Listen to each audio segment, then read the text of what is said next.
आज मैं आप सबके सामने एक ऐसा मुद्दा लेकर आई हूँ जो समाज में इन दिनों काफ़ी चर्चा का विषय बना हुआ है। ये मुद्दा है हिंदू धर्म के दो धर्म गुरुओं के बयान से जुड़ा हुआ। मैं बात कर रही हूँ प्रेमानंद महाराज जी की और कथावाचक अनिरुद्धाचार्य जी की, जिनके बयान इन दिनों सोशल मीडिया से लेकर मेन स्ट्रीम मीडिया में भी सुर्खियाँ बने हुए हैं।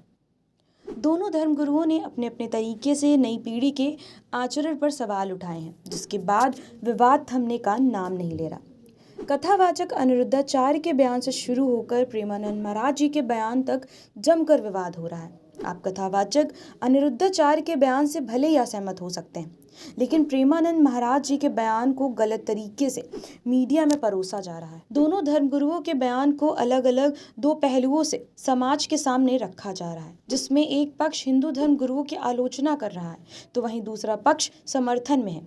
एक पक्ष इसे पुरानी दकियानूसी सोच बता रहा है तो वहीं दूसरा पक्ष इसे भारतीय दर्शन और संस्कृति से जोड़कर सही ठहरा रहा है। अब सवाल ये उठता है कि आखिर अनिरुद्धाचार्य और प्रेमानंद महाराज जी ने ऐसा क्या कह दिया जिसको लेकर संग्राम छिड़ा हुआ है। दरअसल कुछ दिनों पहले कथावाचक अनिरुद्धाचार्य जी ने लड़कियों के आचरण पर सवाल उठाए और कहा कि आजकल कुछ लड़कियां 25 साल की उम्र पूरी करने तक कई जगह शारीरिक संबंध बना चुकी होती हैं।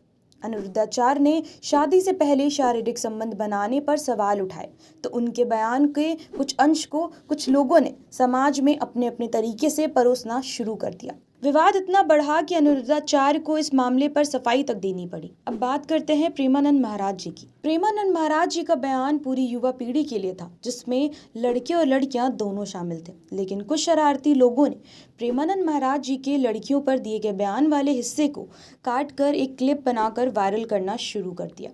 हिंदू धर्म के प्रति गलत नजरिया रखने वाले लोगों ने प्रेमानंद महाराज जी को विलन बनाने के लिए एक मुहिम शुरू कर दी। हद तो तब हो गई जब प्रेमानंद महाराज जी की ऐसी छवि बनाने की कोशिश की गई मानो वो महिला विरोधी हैं। प्रेमानंद महाराज जी वृंदावन में अक्सर सत्संग करते हैं, जहाँ पर देश ही नहीं बल्कि दुनिया भर से लोग उन्हें सुनने के लिए आते हैं। प्रेमानंद महाराज जी जब बोलते हैं तब वो ये नहीं देखते कि उनके सामने जो श्रोता है वो कितना प्रभावशाली है। सच को बेबाकी के साथ बयां करते हैं। प्रेमानंद महाराज जी की बेबाकी का अंदाज आप इस बात से लगा सकते हैं कि वो कई बार लोगों से यहाँ तक कह देते हैं कि अगर उन्हें खुशियाँ चाहिए तो वो किसी मंदिर या बाबा के पास जाने के बजाय अपनी जीवन के आचरण में सुधार करें।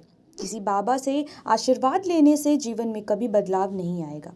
उच्च आदर्शों का पालन करके जीवन में आगे बढ़ा जा सकता है। प्रेमानंद महाराज जी के पास कुछ युवक और युवतियां आए थे जिन्होंने उनसे जीवन दर्शन पर कई सवाल पूछे, जिस पर प्रेमानंद महाराज जी ने उन्हें तनाव से दूर रहने के लिए कई गुरु मंत्र दिए। युवक और युवतियां दोनों के लिए शादी से पहले शारीरिक संबंध को बनाना उन्होंने एक बहुत बड़ी बुराई बताया। प्रेमानंद महाराज जी ने युवा पीढ़ी में हो रहे चारित्र्य पतन को लेकर चिंता व्यक्त की, लेकिन उनके इस बयान को कुछ अंश को सोशल मीडिया में वायरल करके उनके खिलाफ एजेंडा चलाया जाने लगा। प्रेमानंद महाराज ने समाज में आ रहे बदलाव और उससे युवा पीढ़ी में पनपते तनाव को लेकर कुछ सुझाव दिए, जिनसे आज भी युवा पीढ़ी अपने कल को बेहतर बना सकती है। लेकिन जिन्हें विवाद पैदा करने की लत लग चुकी हो, उन्होंने प्रेमानंद महाराज को भी नहीं छोड़ा। तो ऐसी देश और दुनिया की बड़ी खबरों पर नजर रखने के लिए आप जुड़े रहिए जन एक्सप्रेस के साथ।